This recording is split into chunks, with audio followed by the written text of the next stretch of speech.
This podcast is brought to you by Rebecca Castles of the Rising Dawn series.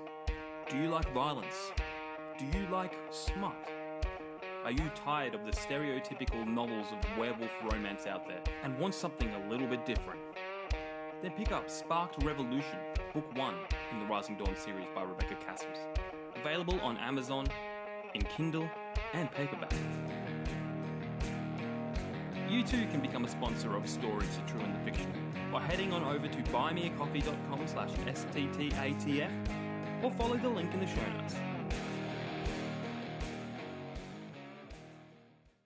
Hello guys, and welcome to another episode of Stories, the True and the Fictional, the indie author podcast supporting indie authors from all around the world.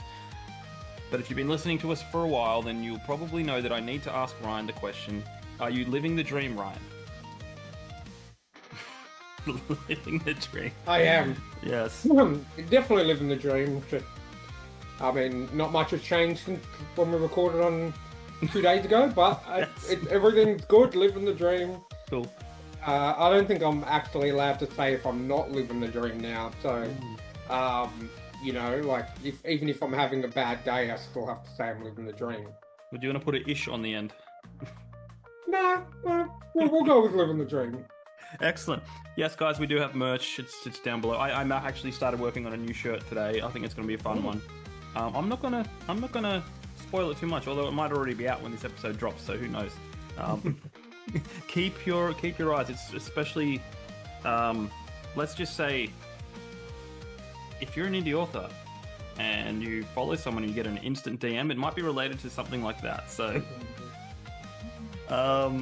that's the teaser, but yes, anyway, we've got sponsors, Rebecca Castles and Martin Kearns. Check out their stuff. There's some great authors, great friends. Something for everyone. We've got Rebecca Castles with paranormal romance, characters modelled off Henry Cavill. That's always a selling point. We've got the urban fantasy from Martin Kearns, so the Valor of Valhalla series, check that out. And he's got a little bit of horror with a new book called Kinder, so check those out. But now, without further ado, let's bring in our guest, Molly Macabre. Thanks for joining us. Hi friends, thanks for having me. It's going to be great because it's a horror, and this is episode's probably going to drop in the middle of or early October, and October's scary, the time of the year, right? Spooky season. I mean, for me, it's spooky season all year round, Yeah. but it is a little bit spookier season in October. Well, it's peak spooky. Yes, yes. Yeah. Do you get involved in Halloween over there? Is that like a super big thing for you? Yeah, absolutely. Typically, depending on, how our schedule is and what our energy levels can handle, but typically we love to decorate, put up all of the inflatables and do the spider webs and all the crazy things at our house. And again, depending on what we can fit in, we like to do the haunted houses and the haunted hay rides, and a lot of theme parks in our areas have, they have theme nights, and it's cool because during the day, they'll do like cute Halloween spooky, but then once it gets dark, and they'll warn you too, because people will just run around and scare you. So they're like, if you've got little kids, like this is the time to leave. And but you can stay after dark, and then you can go through haunted houses and just enjoy all of that. Awesome. I feel like that's what we're missing out here in Australia. We don't really have too many, like, I think there's a big one in the center of Sydney, that's on every year, around Halloween time, but we don't really have too many things like that. It sucks when you're a horror fan and you can't really get scared out here. I mean, I think the best we have sometimes at certain movie theaters, they will have like horror movie marathons on Halloween night. But that's about it. So I think we need to get on the bandwagon. Yes, absolutely. You could There's so many fun things to do. You could always come up to my place, Ryan, because every October there's like 12 people in the park and they dress up as Halloween costumes. 12 Like people. 12. Wow, that's massive. No, I think that's an underestimate. I think it's like 30 people, but it's funny because I live in the most small. It's a really small town. It used to be heaps community focused, but now it's people come, people go, and they try to do the Halloween thing, but it's just like hardly anyone. I've always wanted, because I saw someone do a practical joke once where they got a drone and they put like a Grim Reaper over the drone and just Mhm. flew around and like chased people with it. I'm going like, that'd be so much I fun. love that. That'd be so much fun. So we've already tangented it a lot, but let's go back to the beginning and ask the question: Who is Molly Macabre? Molly is a self-published author.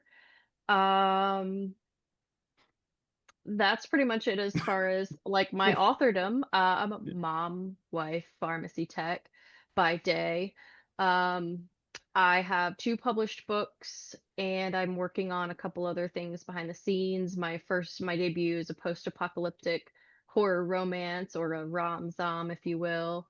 My second book is a haunted spooky woods novella. So yeah, that's what I've got so far. Awesome, awesome. Well, Ryan, and you're, correct me if I'm wrong, you're a co-founder of Dark Veil Society. Yes, yeah, I was as I was speaking, I was like, there's other things, and I'm just like Yeah. blanking. Yes, so co-founder of Dark Veil Society, we're a horror author collective, mostly just hanging out, sending memes in Discord, but no, we're like really supportive of each other. It's awesome just to have like a bunch of authors at your fingertips to be like, Yeah. hey, can you like, grammar advice is what's wrong with this sentence, or can you read a paragraph for me, or hey, can you share this post about my book that I just it's just all the things, or even personal things. Man, I'm having a really rough day mentally, you Mm. get tons of Yeah. support. I'm also a book reviewer for FanFi Addict. So it's really cool because it's really low key. I just read whatever I want, write up a nice review. It can be indie, trad. I don't tend to review trad too much, mostly because the trad authors aren't, don't really care about my reviews. But I like to review indie books and just it's hard being an indie, so I like Yeah. trying to help and push things out as much as I can. Yeah. No. Well, we indie authors are much cooler than the trads, right? Yes, Yeah. absolutely. Much more cool. Yeah. Cool. My oldest actually asked me one time. She was like, "What does indie even mean? Incredible?" And I was like, "You got it. That's it. Incredible. That's it." That's it. That's going on a t-shirt. All right. Well, we do have these icebreaker questions we'd like to ask all our guests because 9 times out of 10, if we get to know you behind the books, people will go, "You're really awesome. I want to buy your book." It happens all the time. So, proven method, guys. Marketing tip 101. So, I believe it's my turn to start the ball. Is it Ryan? It Yes, it is, it is. is, So, we've got to yeah. set the world because when we came up with this question early on, people got really political and wanted to make themselves feel good about their answers, but we're going for selfishness here. Right. So just imagine a world where a genie's come in and granted all of the Miss Universe contestants all their dreams of world peace and all that stuff. So the world's almost perfect, but there's a few pet peeves and a few things that need tweaking. So with that in mind, if you could get rid of one thing in the world, what would it be? If I could get rid of one thing in the world.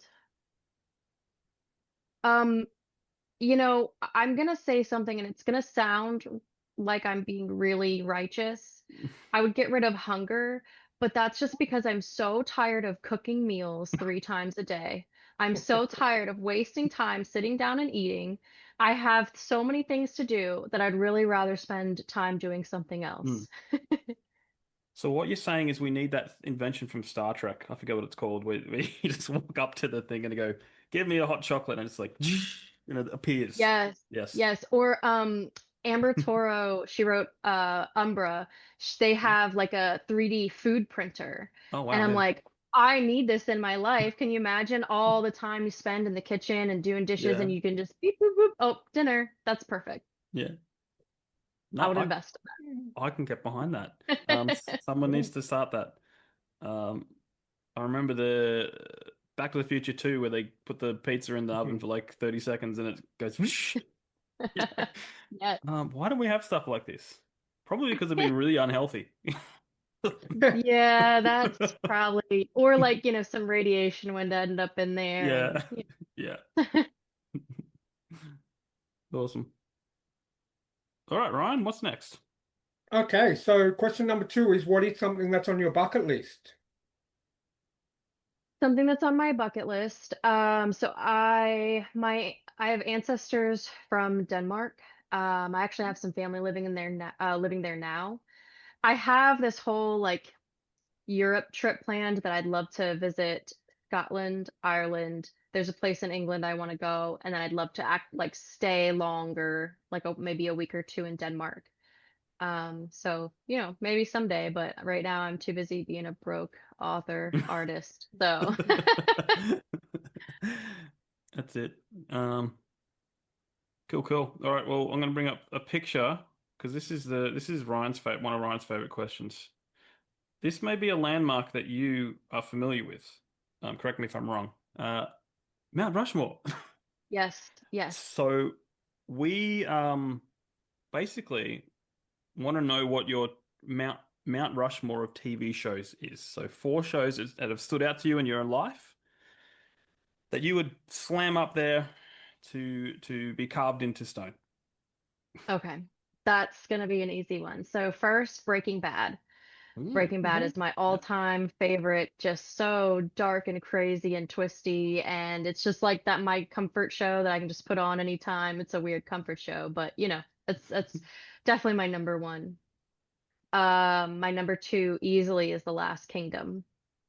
Okay. I love that show. I had started to get into the books, but there's a lot. I I started the first book and like I was like 3/4 of the way through and Uhtred was still like a kid and I was like, how is he gonna fit all of this in this like last quarter of the book? And then I realized, oh, there's like 12 or 13 books. So um yeah, definitely need to continue that. But Last Kingdom is just epic. Number three would be I had it and then I lost it. Um Shoot, what was number three? I'll go with so this is what I haven't finished yet, but I'm nearly finished and it's really, really good as Mr. Robot. Oh Uh Yep. yes. Very good. I haven't finished it either. It got too intense for me. But yes. it's yeah. My husband is really into computers and he's like, we gotta watch this show. And I was like, oh man, it's gonna be so nerdy and I'm not gonna understand any of it. And I was hooked by Yeah. by the first episode. It was so Mhm. good and so crazy. Oh, number four, easy is Peaky Blinders. Mm. Mhm. Peaky Blinders is really, really fun. And that one was funny because my husband and I watched it took us an entire season. I don't even know why we stuck with it, but we were like, this is okay. But after that first season, we couldn't stop. We were like Mm. staying up till 4 in the morning. We had to get up in 2 hours to go to work, that kind of thing. Like it was crazy. Um, Peaky Blinders is really good. So yeah, those would be my four. Awesome. We've had Breaking Bad many times and we've had The Mhm. Last Kingdom a few times. A few times, So yeah. yeah, I love it. it's good. Now Awesome. I haven't finished Breaking Bad, but I want to get back to it because Bryan Cranston's phenomenal. You Hmm. know, like and it's just that it's the transformation. I just Yeah, and I always enjoy shows that take either a morally great character or a morally great situation yeah, and like make you root for it. You're like, yeah, yeah, let's cook meth. yeah, And it's like, wait, what? yeah. And then when you have finished it, Jamie, you have to go on YouTube and Google the alternate ending to Breaking Bad where he Mm. Bryan Cranston actually wakes up as his Yeah, character from I've Malcolm in I've the Middle I've heard from about a that. bad dream and he's Yeah. got his wife next to him. He's like, I had this horrible nightmare. I was Yeah. cooking meth and there was a guy. Look, it's just Yeah. crazy, Yeah. crazy, insane. Yeah. That's And then hilarious. you need to look up, oh, who was it? The guy who does, I think it's both actors, Pinky and the Brain, Hmm. were doing their voices and quoting Breaking Bad. Yeah. Oh, I no. think there's a whole series of Pinky and the Brain just quoting other hardcore shows. Yeah. That's hilarious. That's kind of No. perfect though. Narf. I love them. Awesome. Pinky and the Brain was done by Steven Spielberg. No. He was a Hmm, producer on Pinky and the Brain. Fun fact. interesting. Okay. Hmm. Awesome. Yeah. Question number four is going to be more up your alley. So, what is your zombie apocalypse plan? Oh man, my zombie apocalypse plan.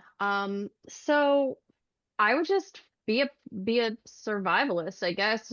We kind of collect items from here and there as we can afford them. Books on the edible plants in our area, two-way radios, things like that. And we actually started a thing with our daughters called Survival Monday, where we would just talk about a skill, like how to purify water, or we made a plan with them, like if something crazy were to happen and they were at school and like the internet was like, electricity, Mhm. internet was down, we made a plan with them. So we would probably try to hold out at our house. But we live in kind of a populated area, so we'd probably have to just start moving in the woods and Hmm. pack bags and I don't know, just live in the woods. Right. Cool. Okay. That's it. Yeah, at least you don't want to give up. We have a lot of people who just Give up. say, we're just going to give up. We're Oh just going to no, become man. one with the horde. No. I think I would. I think it'd be like a little too much fun. I The Walking Dead is probably really close on my Mount Rushmore of shows. Hmm. I don't know if you can really research zombies to write a zombie apocalypse. A lot of it just comes from the Yeah. imagination, but I practiced a lot of fighting and skills that would be used to, be safe or Hmm. not, in some of the character situations. So I think it'd be fun. Yeah, I agree. I think Mike Molman said he'd put on he'd dress up like the Joker and then get bitten by a zombie, so there'd be a zombie a He Joker zombie would. out there. That's funny. Oh my gosh, he's so funny. He is. Check out Bald and Balding, guys, if you haven't seen it. Yeah. It's easier if you type it in one word. I found out like if you're searching for it, because apparently if you just write bald and balding, it'll bring up all hair products and stuff like one word. That's that's hilarious. Now, are you familiar with Bill and Ted at all? Yes. It's been a while since I've Yeah. seen any of those, but yes, Well, I am it is 1989, so not everyone was alive around then. familiar. So we have to check with this question because not everyone knows who they were. Despite it being Keanu Reeves' Right. first movie, and everyone knows Keanu Reeves. So basically, the premise of this question is: Bill and Ted rock up outside your house in their phone booth time machine and say, "Whoa, dude, Rufus asked us to give you a free ride in our phone booth time machine. Where do you go?" I would have to go to the Viking Age. Ooh. I'd have to be super careful because that just seems like a dangerous and wild Yeah. and crazy time. Um, but man, I just really love the culture and the history Mm. there. So I would go back to there and hide from afar and just check things out. Yeah.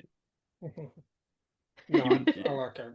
you wouldn't become the myth in the forest, and then they start hunting you because they think you're a Maybe I creature. could be like scary and mythical enough to Yeah. where they're like, don't go in those woods. And Yeah. really it's just me from the future, like, what are you guys doing? Yeah, I don't know if that'd work with Viking culture because they'd want to hunt it. You know? Yeah, you're right. You're right. They're like, Um, I'm gonna have that as a trophy. yeah, pretty much. Ironic. Or ironically, it would be the thing that scares them the most. True, Have true. you have you seen that movie with Jim Caviezel, Outlander, whatever? He's like from the future and he crash lands I have in not. our time and brings like this alien creature with him, and then it's like in Viking era. I don't know if he time traveled or something, and then they've got That it. sounds wild. It's really good. It's like a monster flick. Um, so he's futuristic with all the future weapons and that, and he crash lands in Viking time, and then the Vikings want to go hunt this creature that's an alien. It's really cool, but it's really those. Oh, what was it? Peak? No, I think it was early 2000s. So it's like that peak monster kind of Mm-hmm. monster movie. Okay. That's Um, pretty cool. I'll have to Okay. check that out. Outlander, Jim Caviezel. Kavizu. Caviezel. I I can haven't heard never that say. name in a long time. Yeah, well, they kind of dropped off because I watched another one. He did a movie with Dennis Quaid called Frequency, which is Yeah, really good. frequency. Which is really Yeah. good because it's like it's time travel without anyone time traveling. He's just Mhm. he's speaking with his father 30, but he's 30 years in the future. He's a grown man, Hmm. and like some thing happens and then the radio signals go back in time. Uh, it's Okay, and it's got that's Captain Holt fun. in it too. If you know Captain Holt from um, Yes, Brooklyn Nine-Nine. Brooklyn. Yep. Yeah. Okay. And guess what he plays? A cop. What is he? Yeah, No, so it's typecast. Yeah. that's Um, funny. cool. Well, you've passed the icebreaker questions. Um, Hmm. Ryan's Yay. smiling with approval. The interview Hmm. can continue because there are Okay. we don't say it much, but there are wrong answers. Ooh, good But to know. you have to have a string of wrong answers. It's like, it's like 95% works. Some Does the screen just go black and it's like this meeting can't be found? well, I'm on a Hmm. wheelie chair, so it's just like this. Well, that's harder with my flipping board doing its thingy. But yes, anyway, me and Ryan are comic book nerds. We like to know about people's origin stories. So, with that in mind, what is your author origin story? How did it start for you, and how did it get to this point where you've got two books out? So I've always loved writing, from early middle school, maybe even late elementary school. I started journaling, and then within those journals, I was pretty emo when I was in middle school. Had a very rough childhood, so I was, writing angsty poetry and sometimes some short stories in my journals. Um, so I've always loved writing. I don't want to say I have had a knack for like the English vocabulary because if my editor watches this, he'll laugh. But I just have had a propensity for it, I guess.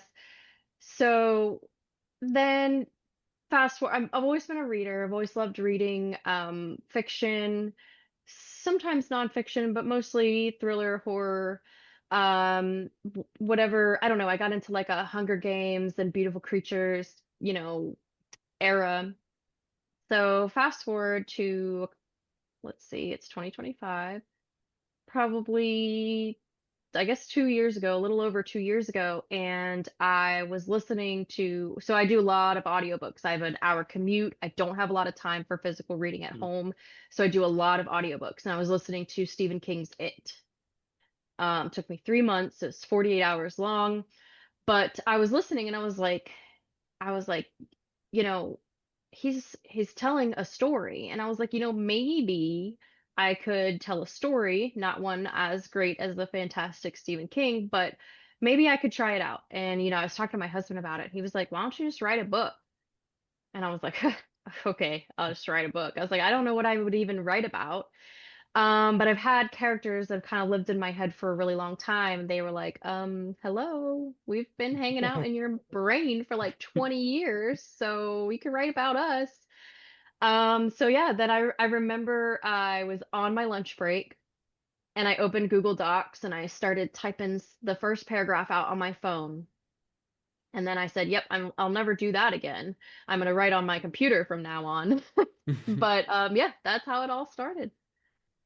Awesome. We Wow. had someone who started writing through email. He was at work and he just sent an email to himself and it was the first chapter of his book. I So love that. that's One of my DVS authors, Blake, he does all of Hmm. his writing on the phone, and I was like, Wow. I Wow. don't know, yeah, like at all of it. And I mean, I've heard him talk about explaining it. I think it's kind of like kind of like for me, I don't like reading on my phone because there's too many things going Hmm. on my Yeah. phone. I'll just end up, Yeah. looking at everything else. I think for him, it's like when he's at his computer, it's just too much going on. So when he's sitting down Yeah. writing on his phone, it's easier for him. But man, kudos because Yeah. I could not. We had him on and I don't think that came up. Um, because he's like, isn't he like 6'5"? So his hands must be like, how does he? Right. I Because don't because know. because that's my It, he must have a yeah, giant phone because I can't type on my phone because it's just I it's yeah, my fingers are too big. he's very talented. Yes. I could not. Um, so you mentioned Stephen King as, is there any other inspirations from that kind of what influenced you in how you write? Yes, I would say Stephen King definitely was my first big influence. I think a lot of things also come from like concepts. I Mm. have like a fascination with post-apocalyptic relationships. Not, and I don't mean like always romantic. I just Yeah. mean how people function when there are no rules, when there Yeah. are no societal norms. So, I read and watched Bird Box by Josh Malerman. Things like A Quiet Place, The Walking Dead, of So good. course. Yes, yes. And it's like I get fixated on how these, complex, these relationships, they become so complex and they fall apart and then this happens. Um, so Josh Malerman's writing definitely, Richard Matheson, I Am Legend. Mhm. Um, the I so the I would say the book more influenced my writing. I do enjoy the movie better Mm. as a like as entertainment level, but the book is very introspective and fascinating. Um, I guess things like even the Hunger Games, it has that how people Yeah. team up and divide and make enemies and that really again added to that fascination and inspiration. So Yeah. those are my main inspirations in writing. Yeah. I think the thing with because I agree 100% agree with you on everything you're saying, but I Am Legend especially, the book for me was like a completely different story. Mm, It had the same premise to it, but I think the movie just took the idea of what Mm. Richard Matheson wrote and turned it into the movie. Same with, I don't know if you've ever read World War Well, Z or World yep. War Z, the that- novel. That is, to me, I watched the movie first because it's one of my wife's favorite movies. So we Okay. watched the movie hundreds of times. And then I bought the book and I'm Hmm. like, wow, this is different. different. It's a lot different. Yeah. Because the book Yeah. is more told through like it's kind of like journal entries Hmm. and different reports and stuff like that, rather than the linear story that you see Yeah. in the movie. Which I think can work. Like I believe, like with I Am Legend, it worked, and with World War Z, it worked as well. But I don't mind when they do it well. But I mean, there are a few times when we've had this discussion before when, you know, film studios literally say this movie is based on this story, and they literally will just take the title or a few of the Hmm. characters and then just crap all Yeah. over it. Yeah. But no, I definitely agree with what you're saying about I Am Legend because I actually read the book first. Once I heard that they were making the movie and it was based on a book, I went and bought the book, read the book, and then watched the movie. I'm like, oh, okay, I can see what they've done here, and I thought it worked pretty well.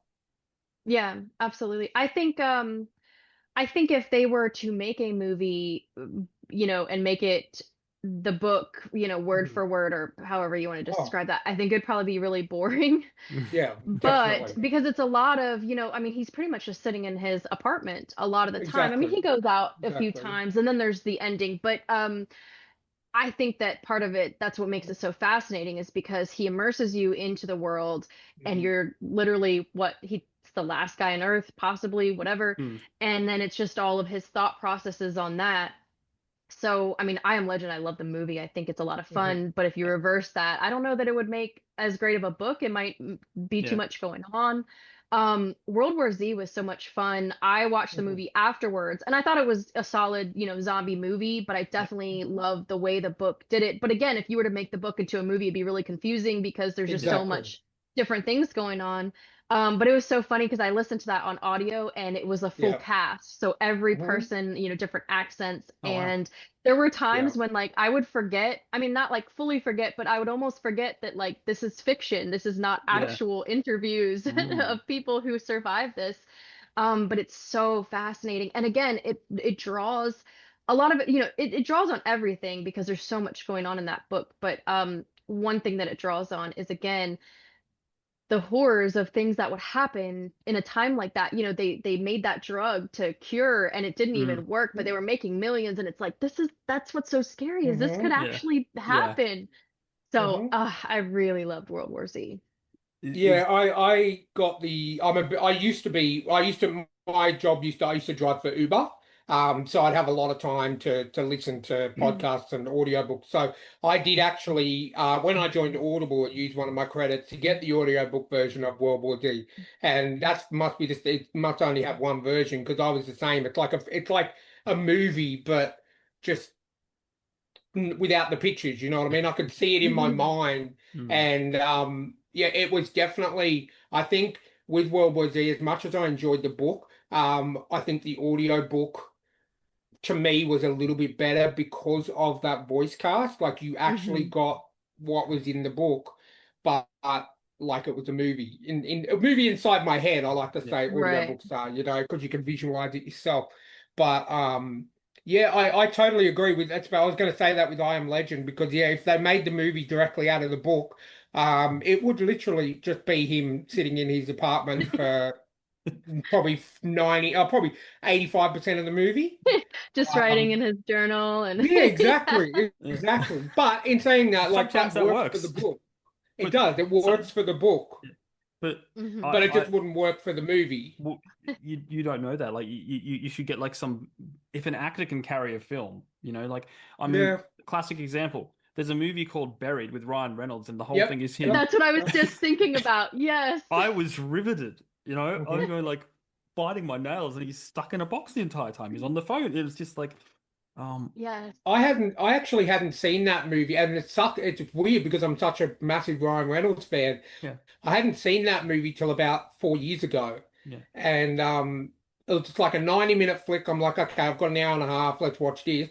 And I was the same. I was like sitting on the edge of my seat the whole movie. I'm like, this guy is so freaking good. yeah, He can, like, you're right. It's yeah, literally him on a phone for 90 yeah, minutes in a box under the yeah, ground. yeah, You know, and then you're rooting for him. You're like, come on, come on, come on, come on, come on. And then the ending is just yeah. it's freaking tragic. Come on, come on. Let's just cast Henry Cavill, and he can just sit there and write in his journal. You have sound effects around him. Well, look, I think in all seriousness, I think Yeah, the only way that that could have worked is if, and Smith is a fantastic actor. I pretty yeah, much love everything he's done.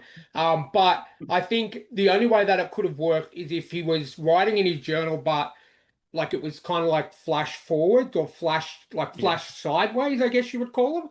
If you know he's writing in the journal and it's actually made of things that he did when he was yeah. outside rather than, do you know what I Mm. mean? Like, Yeah, yeah, yeah. I know what and you mean. just sort Yeah, of show him narrating over the top of what he's doing. yeah, I think Yeah, that that's what could I have was just worked. thinking of. yeah, When he's Yeah, like, I went out today and I yeah, don't remember what they called it, but when he like would infiltrate where they slept at yeah, and yeah, he's like, I went out today and killed some and and then it was yeah, showing them. Yeah, that could yeah, work, but yeah. but I mean, other than that.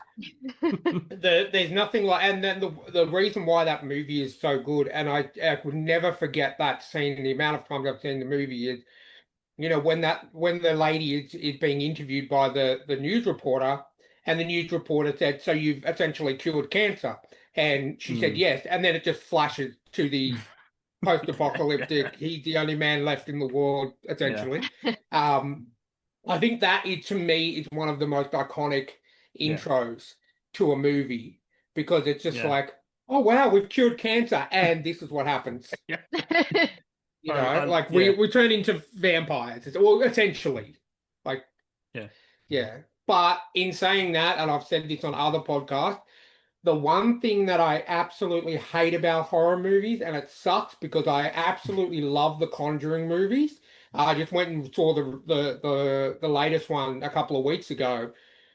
They always have to kill the animals. Like that moment where Oh, he had to kill his own dog, and I Mm. get what he oh had my to do it. I gosh. get it. I literally get teary every time that scene comes Hmm. up, no matter how many times I've seen it. Yeah, And Hmm. I was saying to Jamie and to our guest, I can't remember who the guest was, but in the Conjuring movies, because I rewatched the first three, I didn't have time to watch the whole universe, unfortunately, but I've seen them all. But I watched the first three Conjuring movies, and in all three of them, all four of them essentially, with the new one, the dog dies first. And I'm like, Oh. the spirit essentially kill. I'm a massive animal lover. I have I have two beautiful cats who are like my children, and I treat them as such because they're my babies, and I talk to them, and sometimes they talk back, which I don't know if it's a good thing, but Right. they're like I anyone like if anyone hurt my cats, like that would be my start to my horror movie that I would Yeah. be in, starring Mhm. as the killer, because Mm. I just hate that. And me and my wife recently, because she can't stand horror, she can't watch any possession horror. She loves zombie movies, loves slasher film. We recently rewatched all the Friday the 13th movies from the Uh, 1981 all the way through, and all the Halloween movies from the 1979 first one all the way to Mm. the end. And mhm. every time, and I will not lie, every time there's an animal, there's a cat or a dog, Michael or Jason, the two slashers, will leave them alone. I will let them go, or like they won't hurt them, and I think that's why I like those guys a lot more, because that's one of the two of the franchises that have heaps of movies, and not once does an animal die. Then why aren't these people running around holding their cats and their animals? That's a good point. You know? You know what? Because I Yeah, reckon they would take the animal off them, or they would find a way to kill them without hurting the animal, and then the animal will run away. I was gonna say, have you seen some of their kills? Some of them are crafty, so they'd find some Hmm. crazy Yeah. way to separate animal from human. So, Oh yeah, one of my favorite. I know we're already on a tangent, and I'm sorry, but one of my favorite two kills in those early movies, because my first horror movie I watched when I think was like 9 or 10, and that was A Nightmare on Elm Street, the first that one. was my Uh, first. oh really? There you Oh, there go. you go. Yes. Our parents must have been pretty awesome, because my parents were like, we know you're smart enough not to, you just watch it.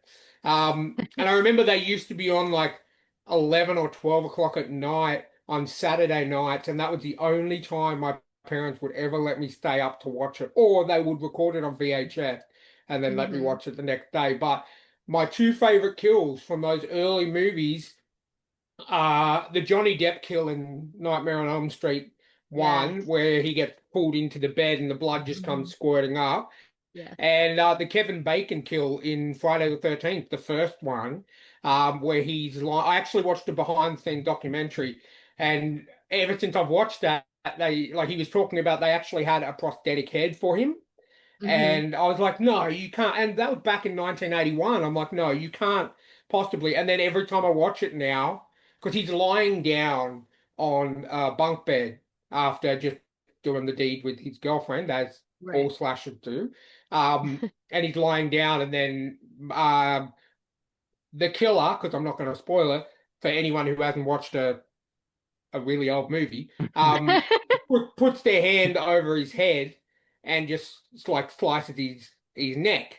And if you ever watch it again, you can actually, now that I've said that it's a prosthetic head, you can't not see the prosthetic head. It's just like it looks so fake, it's not funny. But then That's before, I never guessed it. Yeah, I think I watched because I watched a documentary on Nightmare on Elm Street too. Didn't Hmm. they flip the room or like Hmm. they did Yep. yeah, the bed scene was upside down when they did that. And I Hmm. think we watched the one on Friday the 13th also. But it's funny because I feel like we will set up a movie projector on our garage door Oh, and nice. we'll watch movies Mhm. outside. And last year on Friday the 13th, we watched Friday the 13th. I don't know if we watched the first one. It was one of the ones in the franchise. I think it was the second one. And we watched Hmm. that outside at night. And it was really, really cool. But my husband's the same way. He doesn't like paranormal or like possession horror, but slashers are, love slashers. Friday the 13th is his favorite. We watched all the franchises. And I'm gonna have a hot take here. Halloween, the third one, I did not enjoy. I No? don't watch that as part of the series because Michael Myers is essentially not in it. Right. Well, It's yeah, just we watched them like we had a chart. Sounds silly, but we had a yeah. chart and it gave us the order to watch. And then I Hmm. think we watched that one last because we knew like this has nothing to do with the actual franchise. So we watched it Hmm. last. I think I fell asleep with like 10 minutes left, and I was like, that was a waste of my time. But I Mhm. mean, not really, because now I can say I watched it and I didn't enjoy it. But it's just so funny because that's like I guess maybe it's a love it or hate it thing, but there are people that are like die hard over that movie, and I'm like, I don't. It was okay. I don't really like movies with witches in them, to be honest, like me personally. The few exceptions are the Blair Witch Project because of what it did for found I love footage. that movie. Because found footage is my favorite genre of all movies. I absolutely, if there's a found footage movie, even if it's got like a 2 star on IMDb out of 10, I will watch it.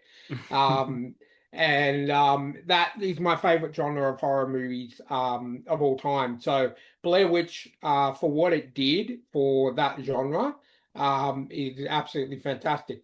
But yeah, aside from Blair Witch and maybe one or two other ones, I don't generally like witches in movies. I don't know, I guess maybe it's because I don't really like period pieces too much, and generally with witch movies, they always go back to back to like the 1400s for Hmm. part of the movie to begin with, and I don't really like that, but yeah, no, Friday, Halloween 3 is not on the list at all. I even said to my wife, she goes, "I've never seen it. Don't you want to watch it with me?" I said no, because I No. said you can skip that and not miss anything.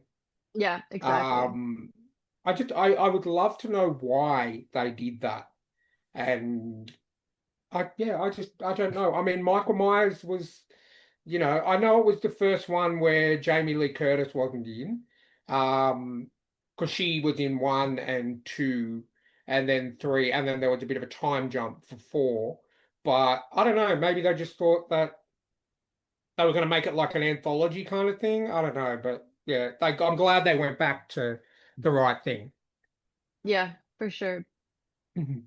Have you seen the Rob Zombie Mhm. remakes? They're my favorites. I Are they? Mhm. Anyway, so Oh, another movie. no. Oh, tension, It tension. might just be because I love Rob Zombie as a musical artist. My wife actually got me into him when we met.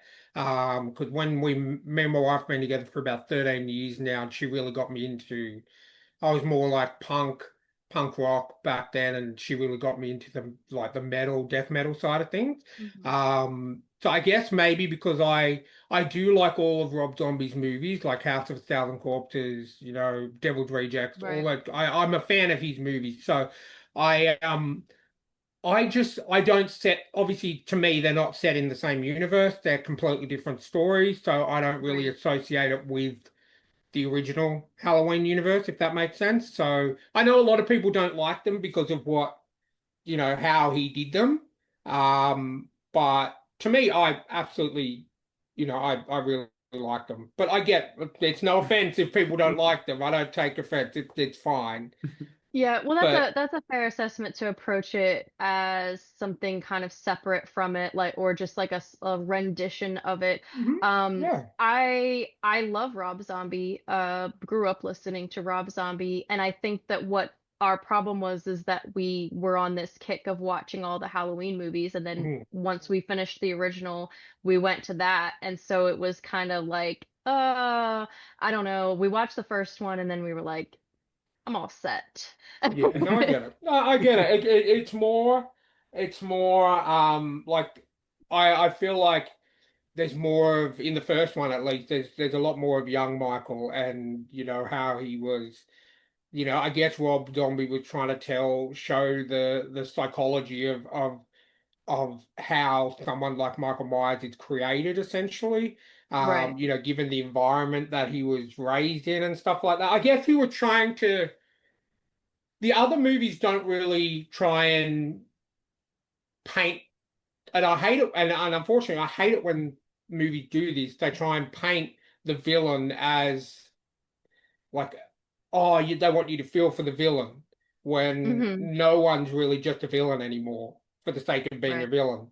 And I get the Rob Zombies movies essentially do that. They show, well, look at the upbringing he had, look at the treatment that he had from these people, and the people that he left alive were people that didn't really treat him like crap. And you know, like I guess maybe that was his way of sort of saying that. I'm not sure, but yeah, I think I saw both of them at the cinema when they came out, and maybe because I was on a Rob Zombie movie kick, I was like, these are awesome. But I can get why people who are like major fans of the initial mythos don't really like them that much.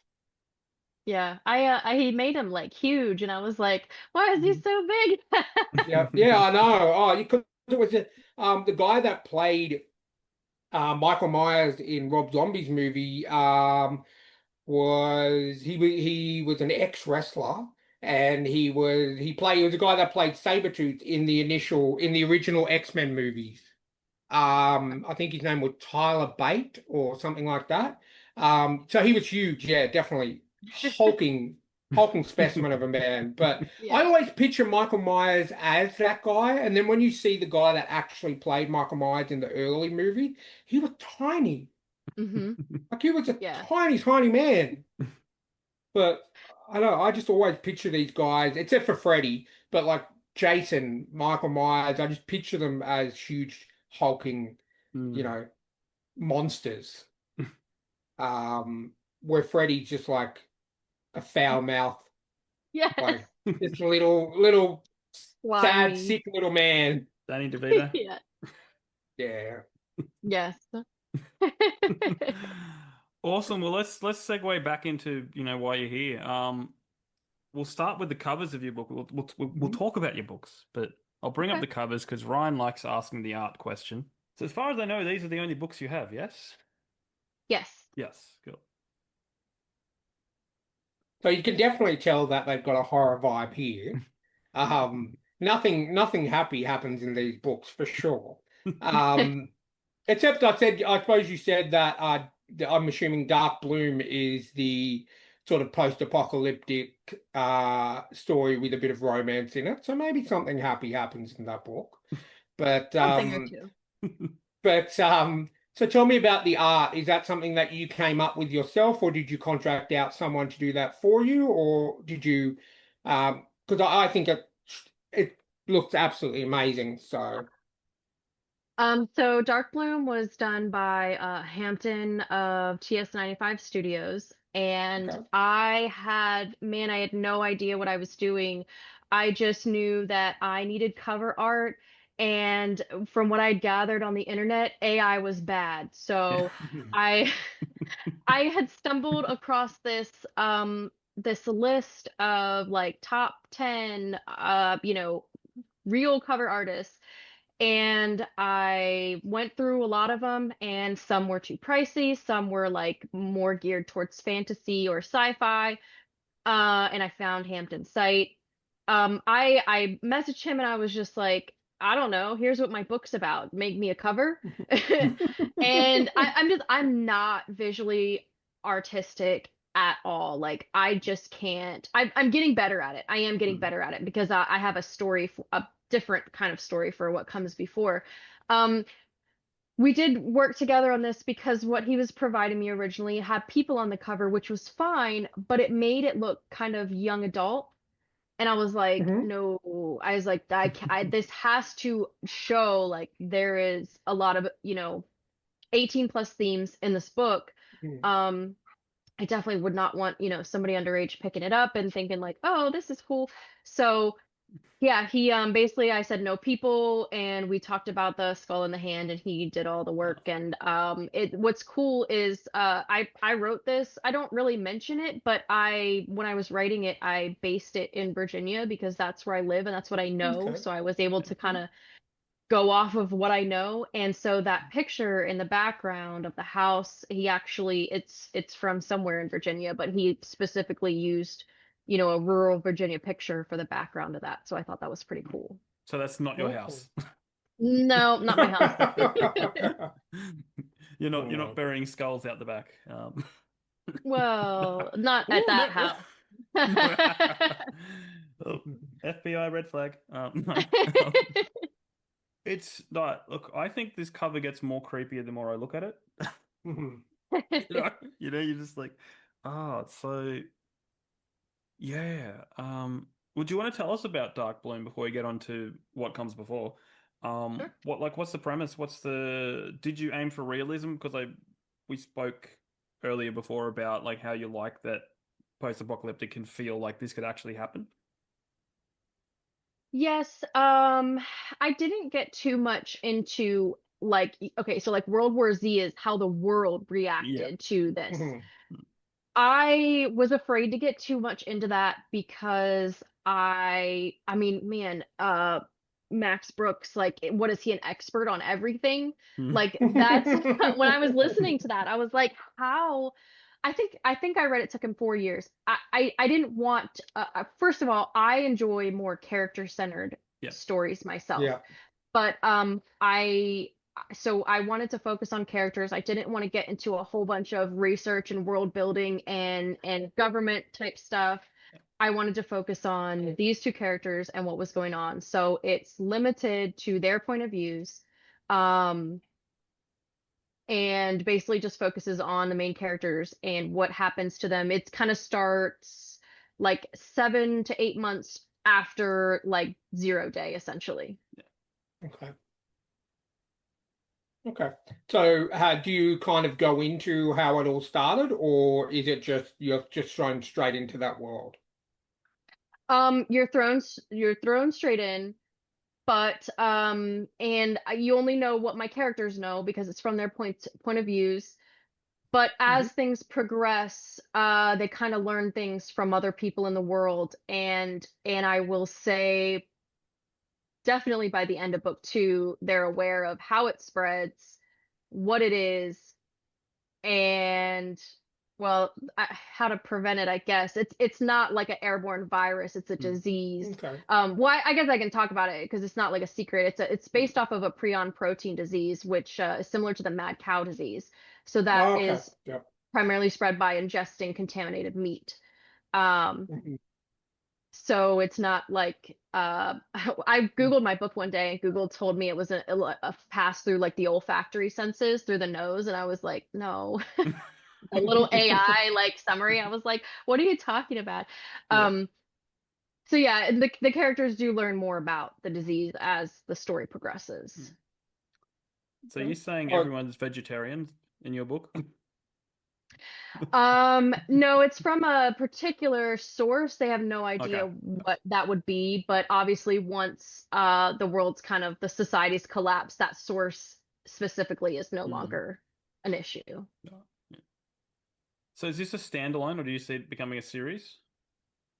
I have a sequel written Mm. that I project will come out in a couple of months. Oh my, okay. awesome. It'll be the final in this series. Okay. So it'll be the final in this series. It'll be so Nick and Kate are my two main characters. It'll be the final like portion of their story. Yeah. However, there in my sequel there is a 12-year-old girl that they meet, and I am currently writing her story afterwards. So that's been a Okay. lot of fun. So do you plan to answer all the questions or are you going to run some mystery? Leave a little bit of mystery. Um, there's definitely no questions answered as to like how this Okay. started, what particular source. It's just what my characters Yeah. know. That's awesome. Ryan likes Okay. to know all the answers to all the I do. questions. I do. And I love a little bit of, ambiguity, whatever the word is. Well, I mean, if you don't sort of explain where it all came from, you do have the option down the road if you wanted to write like a Yeah. prequel, like with the Quiet Place Day One. Hmm. Like you've got that option to sort Yeah. of have a prequel set when this all happened. Kind of like Fear the Walking Dead, I guess. Yeah. Hmm. The first Yeah. season of that kind of started when everything sort Yeah. of went down. Yeah, absolutely. Yeah, and I wasn't even planning on writing a sequel to my story. Okay. I ended it with kind of like a mostly close, there's closure. It was okay. It was open, but like closure enough to stop the book. And somebody mentioned it to me. I don't even remember. It might have been one of my beta readers, and they were like, you could write more. And I was like, I'm not writing more. I don't have any more to say about this story. Yeah. But what happened is, it kind of interjected into my brain, and I would be at work and I'd be like, ooh, well, I could write this scene. And then I'd be like, ooh, or I could write this scene. So before I was committed to writing a sequel in its entirety, I wrote out those scenes. So Dark Bloom, I wrote chronologically, chapter one to the last chapter. My Mhm. sequel, I wrote in different pieces, in different chapters, and I just had this weird script that I had to, like stitch together at some point. But yeah, when it got to be like, 80,000 words, I was like, okay, well, I guess we have a sequel.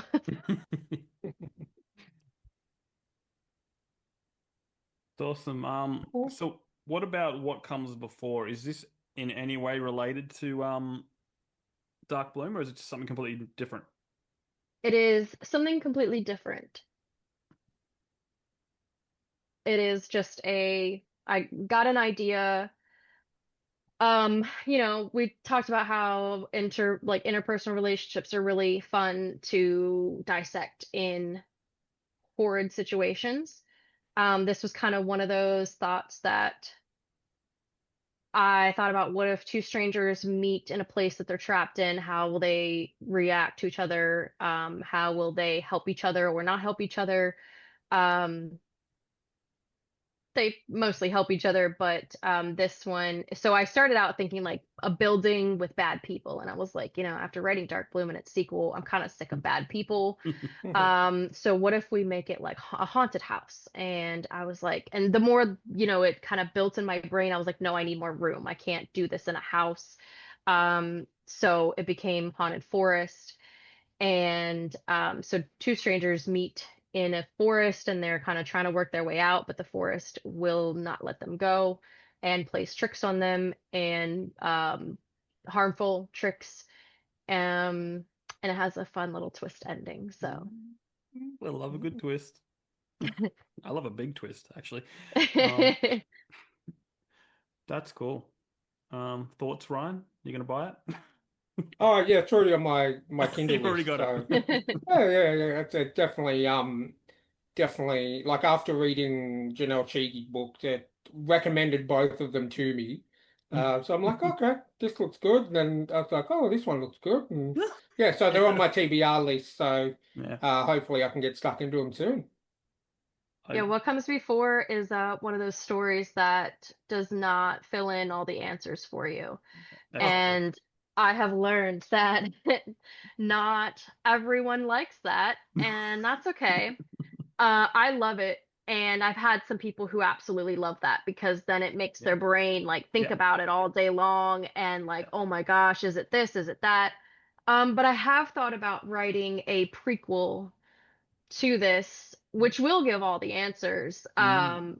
So I don't know if that's a good idea or not because like I don't know how that works, but Yeah. it's a thought that has kind of been rolling around in my brain, but I'm really stuck on this other thing right now, so it Yeah. can wait. That's yeah. No, I really like the cover. Awesome. The upside Mm. down trees. Are they upside down trees, or is it like a hmm yeah. Yeah. Yeah. It's just basically disorientate, Yeah. disorienting forest. And then the watermarks are actually acid burns. It's Oh. from one of the scenes in the book. Mm. This cover was done by Jelena Gajic. She did the cover for the Clatterman. Oh, okay. And after I saw that cover, I was like, I really want her to do this cover. Oh man, she's fantastic. She's gonna do all my covers forever. Um, so I actually had a mock-up cover for her, like, hey, this is kind of what I'm thinking. And I sent it to her and she was like, cool, this is really great. And a couple, 2 weeks went by and she was like, hey, I promise I'm gonna like recreate what you sent me, but just these are some things I've been getting some inspiration on. And she sent me like five different concepts. Mm. And this one stuck out to me the most. And I was like, oh, I really love it. And she's like, well, I'll make the one you sent me. And I was like, nah, don't No, worry no. about it. I was like, this one's fantastic. I love it so much. And, with just other than like tweaking some of the colors and everything, Yeah. yeah, she's just got she's got such a vision. She redid the Veil for Eamon Bradley. Hmm.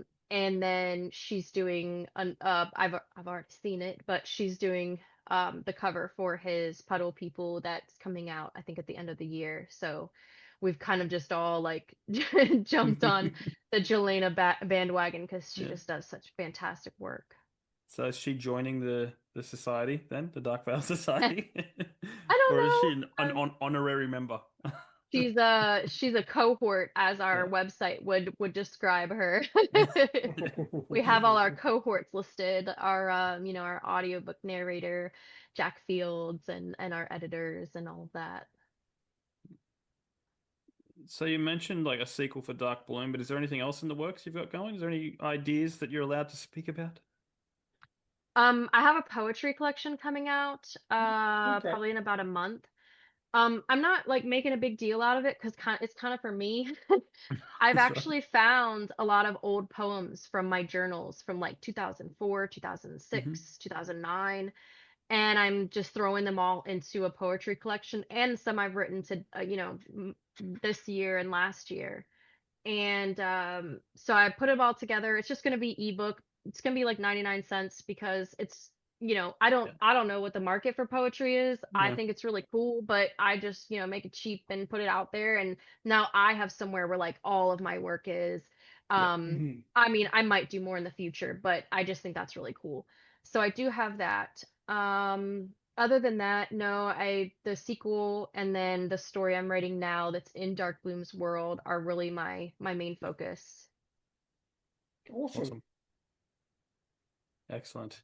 Well, do you want to play a game? Most Yes. people play a game. Um, Okay. we had EL Lyons on last episode, I love her so and much. she really disappointed Ryan, but it was a hoot, especially with this game. Um, so I'll bring up the graph so you can understand what the heck is going on. Uh, Okay. Understanding is half the battle. yes, it is. So the game is called Story Pitch. We're basically going to give you a setting, a genre, a main character's profession. We do say optional edition, but everyone seems to do it. It's like throwing a spanner in the works. So me and Ryan have access to a graph with 1 to 6 on each of them. So basically, you're going to give us a number for each one, and you will have a surprise um, thing for said thing. And then you're going to pitch then you're going to pitch us a story with the parameters we give you. So I'm going to get Perfect. my pen. So 1 second. So give us a number between 1 and 6 for setting 5. and genre, 2. main character, 4. and optional edition. Do I pick a number for that one? Yep, Okay. 1. 1. Okay. Let's see what you've got here. So your setting is a cruise ship. Mm. Okay. Your genre of story is sci-fi. All right. Okay, so main character's profession. Well, this might be one that you know. You're an author. Oh, that's the main character's profession? Yeah. Mhm. Okay. That's All And written right. there for a reason. Optional edition is number 1. yeah, optional edition. This is something that must be in your story, and that is an urban legend figure. Mm. Okay. Okay. So this is sci-fi. Set on a cruise ship. Main character is an author, and there is an urban legend figure. You can create an urban legend yourself, like Janelle Shika. You can take the Clatterman if you want. Oh, I'm You know. taking it. Oh, okay. Um, okay. So the story is Janelle Shiki on a cruise ship writing the Clatterman, except the cruise ship is in space and there's a war going on and she's actually the commander, but she can't get this story out of her head. And every time they try to like ask her, Commander, what do we do next? Like we've got these warships, they're attacking us. She's like, Just one more chapter. Just one more chapter. She's working on the sequel, I guess, since the original's already out. So I don't know. This might be like the movie of writing in the journal the whole time, but I mean, there's war going on. I mean, it's a cruise ship in space. Pretty hectic stuff. I like it. I really. Oh, that was too well for you. All right, round two. We have Round three two. three graphs. One's hard mode and one's not so hard mode. But Okay. so you can give us the same numbers because it'll be a different outcome, or you can give us new numbers. It's completely up to you. Yeah, let's just do same numbers. Same numbers. Okay, so that is 5 for setting, 2 for genre, 4 for main character, and 1 for optional edition. Okay, so your setting on graph number 2 is the zoo. Okay.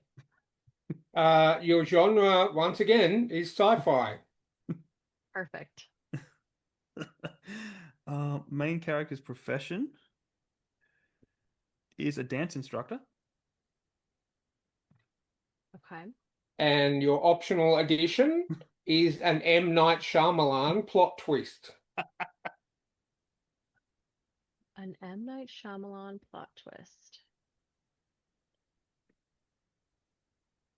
Okay, so it's a sci-fi set in the zoo with the dance instructor and an M. Night twist. Okay. All right. So I might have to talk this one out a little bit. All right. So dance instructor goes to the zoo and sci-fi. So okay, so the story goes the dance instructor is going to the zoo and they are attempting to teach the animals how to dance. They go there every day. The animals watch, performs a dance, but at the end you find out that the animals are all robots and they've actually commanded her to dance for their entertainment every day. Okay. I Oh, like it. you're too good at this. Do you come up with ideas this quickly usually, or No, no? sometimes maybe, I don't know. It's funny, I don't know if you guys have read Tender is the Flesh, but that's the first thing I thought of when I heard the zoo, and I was like, oh man, horrible memories. It was a good book, but just very, very dark. Yeah, I think we're gonna have to play hard mode now. All right, let's go hard mode. Same numbers or different numbers? Same numbers. Same numbers. 5, 2, 4, 1. Okay. So I get on sci-fi again. no, it's not. I checked before. So your setting is an old lady's high tea party. Okay. The genre is cyberpunk. Okay. All right. Cyberpunk tea party. Your main character's profession. Where are we? 4. Is a mad scientist. Okay. And the optional edition is Godzilla.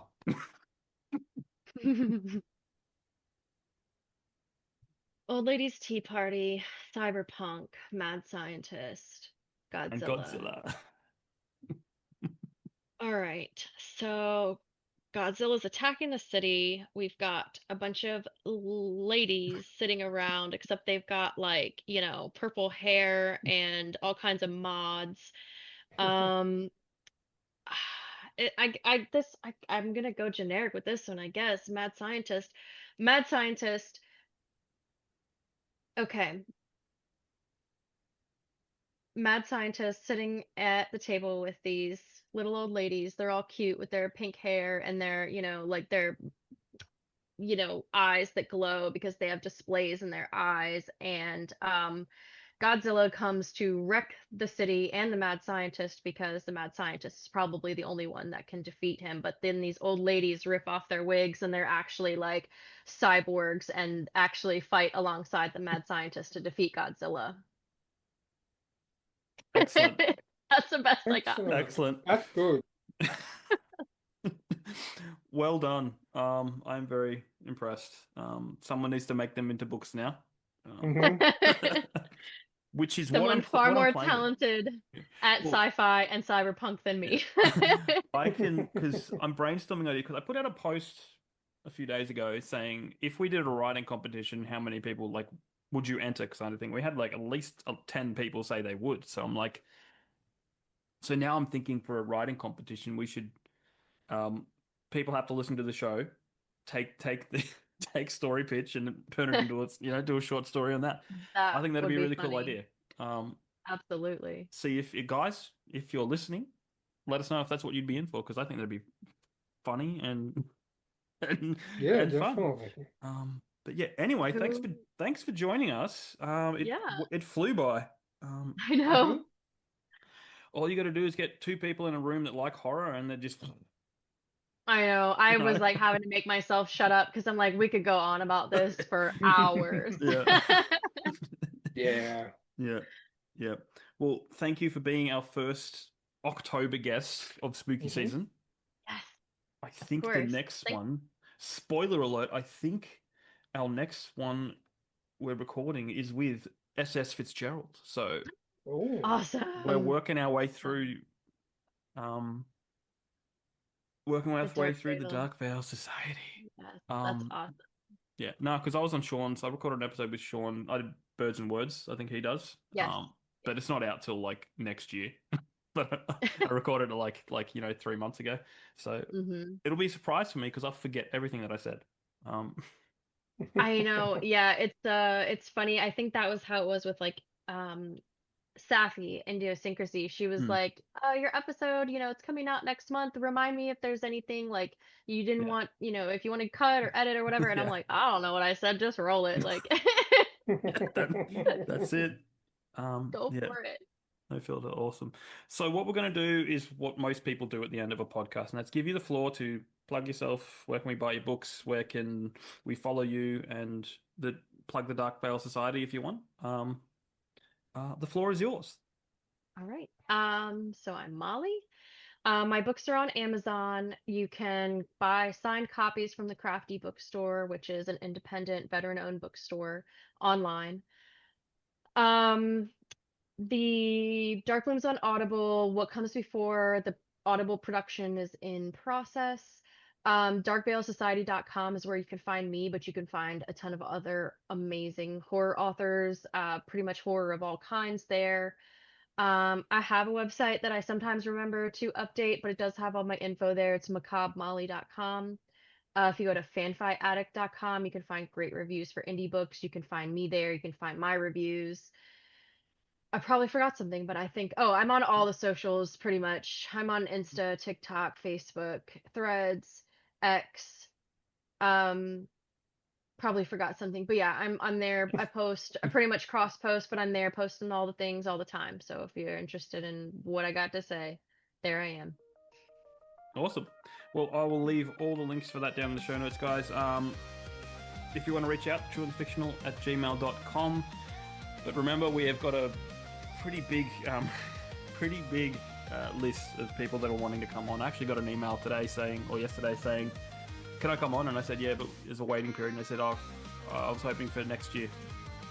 So I like those emails where it's Yes, yeah. give me 6 months notice. Yeah. But yeah. Anyway, guys, check out our sponsors: Rebecca Castles, Martin Kearns, buy Ryan's shirt, and keep an eye out for the new merch that's coming. And until next time, keep supporting those indie authors, and we'll catch you on the next episode. See you next time. See you, friends.